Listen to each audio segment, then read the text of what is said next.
So the other day, I had two viewers that asked me two questions. The first one is for me, and my point of view, to rank the best to the worst in the DCEU films. And the other question was if the DCEU would have continued with Zack Snyder, would it have made profit or would it have been a flop like it is now? Make sure to hit that subscribe. I truly appreciate each and every one of you and everybody that's been showing that support. So let's get into it real quick. All right. So for the first question, right, for my top of the DCEU films, I'll get right to the point to it. Coming in number one is Batman vs. Superman. It was awesome.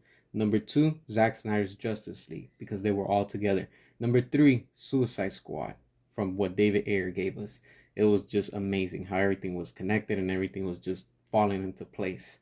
Number four, Man of Steel. Five, Wonder Woman. Six, Aquaman. Seven, Black Adam, because I like the tone and how it was going. Number eight, The Flash. It was still good for what it is. Not the best, but this is when it starts going downhill. Number 9, Birds of Prey. 10, Wonder Woman 84. 11, Aquaman 2. 12, Blue Beetle. 13, Shazam. 14, Shazam 2. 15, Justice League. And the worst of them all, number 16, The Suicide Squad from James Gunn. That's where I rested at. So, moving on to the next question. The DCEU was in good shape until things started going and shifting a different route. Like I've talked about this before. Let's take a quick look. As we can see in this chart, right? Starting with Man of Steel in 2013, that movie made over 600,000.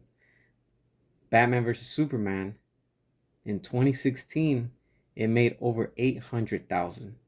Suicide Squad in 2016, it made between 600 to the high 700,000. Wonder Woman 2017, it made over 800,000. Justice League 2017, it went low. It made past 600,000. But let's not forget, that wasn't Zack Snyder's cut. That was not what he wanted to put out there. This one was where everything started shifting, and this is where we have to blame the studio, because this is where they came in and brought in, what's his name, Joss Whedon, all right, and things started to go south. But let's not forget, in 2018, the next year, we had Aquaman. That one made $1 billion. Why? Because people were hungry and they still wanted more. And then we got the Hamadaverse that got introduced fully between Justice League and Aquaman, but that was already the end. But starting officially with Shazam in 2019 was when the Hamadaverse fully took off. And look at how bad it did. It did under 400,000. Then we got Birds of Prey.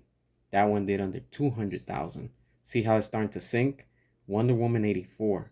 It did under 200,000. It did worse than Birds of Prey. And then we get James Gunn, where this is where I say the Gunverse officially starts, because this was his work and he was already about to be in charge of DC Studios, because they didn't make the announcement until after the Suicide Squad. And this right here is where he's overseeing these projects. So this for me is where it marks the beginning of James Gunn, where he starts to take charge, because we got the Suicide Squad and that underperformed. It did under 200,000. That tells you a lot. And then from there, we see Black Adam. So people wanted something new, something different. Let's not forget that The Rock was coming out. We got Henry Cavill. Things were about to pick up and things were looking good. But let's not forget that in the background, we still have James Gunn that's lurking, because now he's in charge of DC Studios. And what happened? We got Black Adam that made over 400,000, because people, again, were interested. The same thing like what happened with Aquaman. And then it went again down south. Why? Shazam. Shazam 2. What happens? Under 200,000. That tells you a lot. That's a big decrease from 400,000 with Black Adam to Shazam 2 that performed under 200,000. And then after that, people still wanted more of the DCEU, but the excitement was already leaving. And what happens? 2023, we get The Flash. And that one did over 200,000. Still not enough. And then after that, what happens? Of course, because James Gunn had said that it was officially going to be the start of his DCU with Blue Beetle, and that one flopped worse than what The Flash flopped. And here we are, under 200,000. And that you cannot blame Zack Snyder for, because everything with Zack Snyder stopped when it came up to Justice League because of what happened. We already know the incident and you know what happened with his daughter. But with Aquaman, it made $1 billion because James Wan consulted and he was behind the scenes talking with Zack Snyder. So of course, James Wan went and built off the pattern because Zack Snyder's the blueprint. And what happens? We get Aquaman, and it made $1 billion because he was consulting Zack and it helped him. The same thing happened with Wonder Woman because Patty Jenkins was working and consulting Zack Snyder. And we could see what happens from the first Wonder Woman to the second one. A big difference. Why? Because they were working and consulting Zack Snyder. So if the DCU would have continued with Zack Snyder in charge, yes, it would have made profit and it would have completely done incredible when it came to the numbers.